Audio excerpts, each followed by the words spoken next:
When I was a kid, I wanted to be an archaeologist. That's not why I'm wearing the hat, by the way. I've had this hat for years.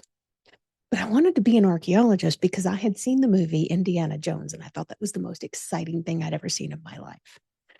I wasn't alone in that, but my mother explained to me that most archaeologists are stuck in offices all day. So I changed my mind, and I changed my career path. I didn't find my way for a long time. But right then I decided I was going to go be a horse trainer, and I did exactly that for a while. But that's a story for another day. Today's story is about the amazing, incredible Indiana Jones.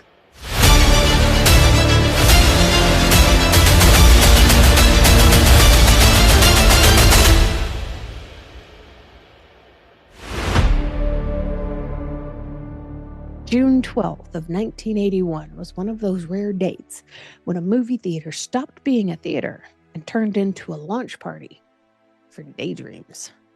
People walked in carrying popcorn and soda and the ordinary concerns of their everyday lives, and they walked out convinced they needed a leather jacket, a revolver, maybe a bullwhip, and a suspiciously unhealthy willingness to enter caves full of snakes. Raiders of the Lost Ark exploded onto the scenes with gunfire and ancient relics, collapsing temples, and a college professor who punched his way through archaeology like he'd mistaken academia for a bar fight in Wyoming. Indiana Jones was not a polished man. He was sweaty and bruised and frightened and sarcastic, and usually one terrible decision away from being crushed flat by history.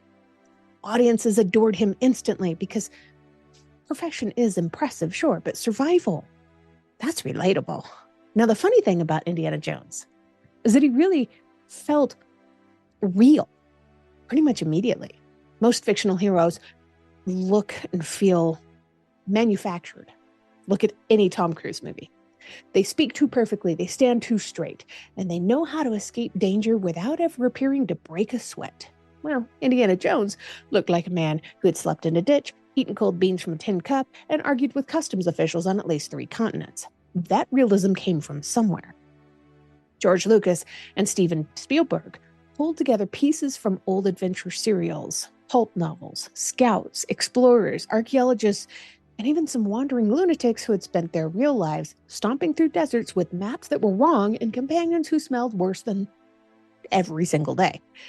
Indiana Jones was less of a single character and more like a pot of stew. And like most stews, the stranger the ingredients were, the stronger the flavor becomes. The movie itself borrowed heavily from those old Saturday matinee serials where heroes escaped pretty much impossible dangers every 12 minutes, and villains usually had accents sharpened up to cut class. While Raiders of the Lost Ark followed Indiana Jones as he searched for the biblical Ark of the Covenant before enemy forces could seize it. The story raced from jungles to Cairo to hidden chambers buried beneath ancient sands. There were traps, secret passageways, there were betrayals, there were fistfights on moving vehicles conducted with the sort of reckless enthusiasm usually associated with intoxicated lumberjacks. But beneath all the spectacle sat something much older and stranger. The idea that ancient objects still carried power, mystery, danger. Humanity has always been unable to resist the thought that somewhere out there, buried beneath dirt and time, sits one final discovery capable of changing everything. Now, plenty of real people may have inspired Indiana Jones. There was Hiram Bingham, who helped bring Machu Picchu to world attention after reaching the forgotten mountaintop city in 1911. That was over 100 years ago.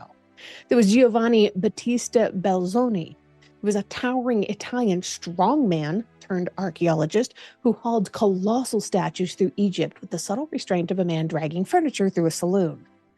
There was Edgar James Banks. He was a diplomat, an antiquities dealer, a lecturer, novelist, and he climbed Mount Arret in search of Noah's Ark. There was Percy Fawcett. He vanished into the Amazon while hunting for the lost city. There was James Henry Breasted, who practically helped create modern American Egyptology while traveling through the Middle East gathering inscriptions before they vanished forever. There was Frederick Russell Burnham. He was a scout, adventurer, tracker, so capable that one British commander called him the finest scout who ever scouted in Africa. That sentence alone sounds like it should be carved into a whiskey barrel somewhere. And if you stick around and watch the rolling credits at the very end of this episode, you will see a photo of him with a scout troop.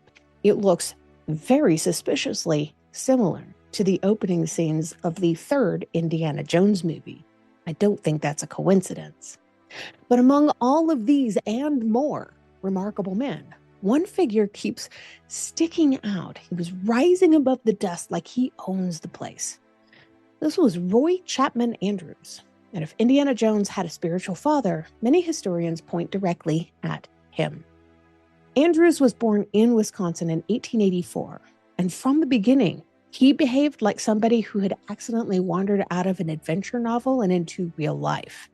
This man hunted and explored and collected specimens and learned taxidermy and to pay for college partially through sheer stubbornness. When he finally reached New York and begged for work at the American Museum of Natural History, well, there were no glamorous job openings waiting for him. So he did what he had to do. He accepted a position as a janitor in the taxidermy department just to get his foot in the door. That's either admirable determination or a very strange opening chapter of a self-help book. This man worked hard, and he studied, and he climbed and learned and clawed his way upward. Eventually, he did earn advanced degrees and joined expeditions across the world. He must have been proud. He sailed aboard research vessels collecting specimens in the East Indies. He traveled into Arctic regions, hoping to secure whale specimens for this museum. He crossed dangerous territories in China. And then came Mongolia and the Gobi Desert. And that's where Roy Chapman Andrews stopped being a scientist and became something dangerously close to folklore. Imagine this scene. It's endless desert, sandstorms and heat and wind and silence. There's a caravan of Dodge automobiles grinding through the wasteland while armed guards watch distant ridges for bandits. Andrews wore broad hats, scarves, boots, revolvers, and dusty jackets that later generations would swear belonged in Hollywood wardrobe departments. They were heavily borrowed. Newspaper readers devoured every report of this man. Children dreamed of joining his expeditions. Adults quietly wondered whether their office jobs had gone terribly wrong somewhere along the line. Then came the discoveries. Andrews and his expeditions uncovered dinosaur fossils, ancient mammals, and most famously, the first dinosaur eggs ever discovered by science. Imagine being the first human beings in recorded history to realize dinosaur eggs actually existed.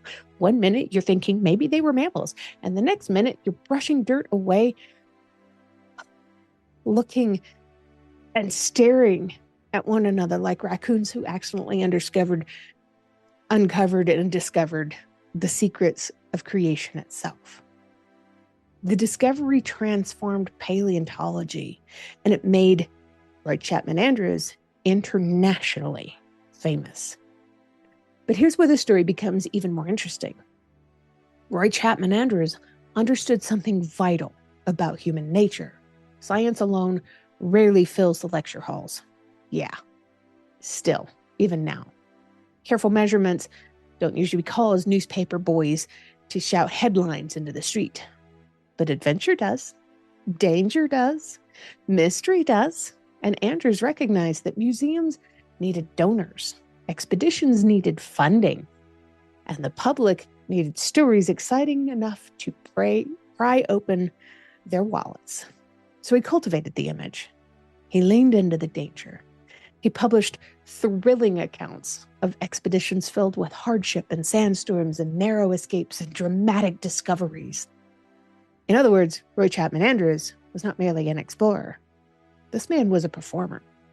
Not a fraud, not a liar, but definitely a showman who understood that discovery and storytelling are twins who travel together.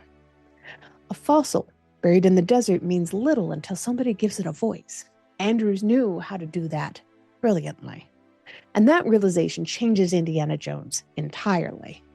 Because Indiana Jones is not really about archaeology. Not really. He's about performance. Sure, he lectures in classrooms wearing tweed and spectacles, but then he transforms into a dust-covered adventurer by the very next scene. Roy Chapman Andrews did something very similar.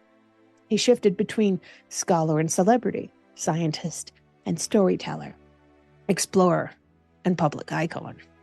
Audiences trusted him because he had genuinely done extraordinary things, but they remembered him because he wrapped those things in this myth. And honestly, history happens this way more often than we care to admit. Take Hiram Bingham. The world wants to remember him as the man who'd rediscovered Machu Picchu. Sure. Yet local Peruvians already knew that this site existed. Other explorers had visited it before him. Bingham's true genius was not simply just finding the ruins. It was introducing them to the wider world through books and lectures and photographs and publicity. The same pattern appears again and again. Discovery matters. Storytelling matters more. Belzoni understood, too. Before becoming one of the great explorers of Egypt, he worked as a circus strongman in England. I did mention that briefly. This sounds fictional, but it's absolutely true. Picture a giant former circus performer hauling 7-ton statues across Egyptian sand, while dressed like he ought to be arm wrestling pirates for money. Yeah, that's quite a picture. Belzoni excavated tombs, he entered pyramids, he uncovered temples buried beneath the sand, and became one of the most colorful figures in archaeology. Howard Carter later called him one of the most remarkable men in archaeological history.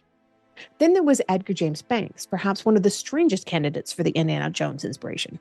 He dealt in cuneiform tablets, explored Mesopotamian ruins, climbed Mount Ararat searching for Noah's Ark, lectured publicly, started film companies, and advised Hollywood productions. He even sold the famous Plimpton 322 tablet, the artifact that demonstrated the Babylonians understood advanced mathematical concepts long before the Greeks. He sounds less like one man and more like 3 unrelated people sharing a passport. And that is perhaps the strangest secret ingredient behind Indiana Jones. Every real explorer was already slightly unbelievable before Hollywood ever exaggerated them to begin with. Of course, the movie version simplified many things. Real archaeology involves a ton of paperwork, endless paperwork, grant proposals, measurements, dust and delays and arguments over permits and disputes with governments and long days cataloging fragments of pottery while wondering if your socks will ever smell normal again. Real archaeologists spend far less time escaping boulders and far more time trying not to lose their funding. Roy Chapman Andrews himself admitted that exploration could be quite miserable. Equipment broke, political conditions changed, sandstorms ruined progress, teams argued, expeditions failed. One accidental gun discharge injured his foot badly during fieldwork. And yet, despite all of that, the danger and the hardship became part of the attraction. The public loved hearing about the good stuff, the explorers who suffered gloriously in distant places, because ordinary life often feels painfully unglorious. This is relatable. There's another strange layer here, too. Many of these explorers arrived during the final age when parts of the world still felt really mysterious to Western audiences. Blank spots on maps remained. Lost cities still seemed possible. Fossils emerged from deserts that had barely been studied. Ancient tombs waited beneath untouched sand. Modern satellites and smartphones have not yet squeezed every mystery flat. There is still room left to wonder. And wonder is really what Raiders of the Lost Ark sold better than anything else. This film was loud and funny and thrilling and ridiculous in all the right proportions. It gave audiences a hero who was intelligent enough to understand ancient civilizations, but yet foolish enough to bring a whip to a gunfight. It reminded people that history is not merely dates in a textbook. History can bleed. History can terrify. History can collapse a temple roof on your head while your snakes crawl into your boots. They explain why Indiana Jones survived for decades while so many other action heroes faded away. He was not invincible. He did panic. He improvised. He lost fights. He got punched unconscious. He feared snakes with the absolute sincerity of a man who once opened the wrong suitcase in childhood and never emotionally recovered. He had a genuine phobia. Audiences recognized themselves in that fear. And perhaps that is why the real man behind Indiana Jones continues to fascinate us too. Roy Chapman Andrews did not possess supernatural powers. Hiram Bingham was not flawless. Belzoni was rough around the edges. Burnham survived by grit, luck, and sheer nerve. These men were imperfect, ambitious, reckless, stubborn, and some wildly theatrical. Yet they pushed into deserts and mountains and jungles and ruins because they believed something still waited there to be found. Modern life rarely leaves much room for that kind of romance anymore. Modern mysteries today arrive through email attachments and software updates. Nobody ever dramatically whispered, "Quick, the Wi-Fi password may hold the secrets of Atlantis." But somewhere deep down, people still hunger for the old dream. The map, the trail, the hidden chamber, the relic buried beneath centuries of dust. Indiana Jones simply gave that dream a fedora and a soundtrack, written by John Williams. And behind that fedora stands Roy Chapman Andrews, smiling through the desert wind, probably amused that a fictional professor became more famous than the real explorers who inspired him. But then again, perhaps he would understand. After all, he spent much of his life turning science into adventure and adventure into legend. And in the end, maybe that is the real treasure buried beneath the Raiders of the Lost Ark. Not the Ark itself, not the whip, not even the hat, but the reminder that curiosity can still drag human beings across oceans and deserts and mountains and centuries in search of something greater than themselves. That instinct built museums. It uncovered fossils. It rediscovered ruins. It filled bookshelves. It filled theaters. And every once in a while, if we're lucky, it still fills a person with enough wonder to stare at history and think, I need to know what happens next. So here's the question I want you to answer for me in the comments if you're watching or listening on YouTube or on Facebook, because I know you can't on the multitude of podcast platforms. It's just not a thing for whatever reason. If you could join one real historical expedition from the age of exploration, which would you choose? Do you think you would actually survive it once the romance wore off and the mosquitoes arrived? I'd struggle with that one. As much as I wanted to do it as a kid, I'm glad I turned to horse training instead. And if you enjoy stories like this, make sure you follow the History Happens Facebook page for more deep dives into history's most fascinating moments and people and inspirational people behind those people. And subscribe to the podcast so you never miss an episode. Every subscriber helps. Thank you for watching.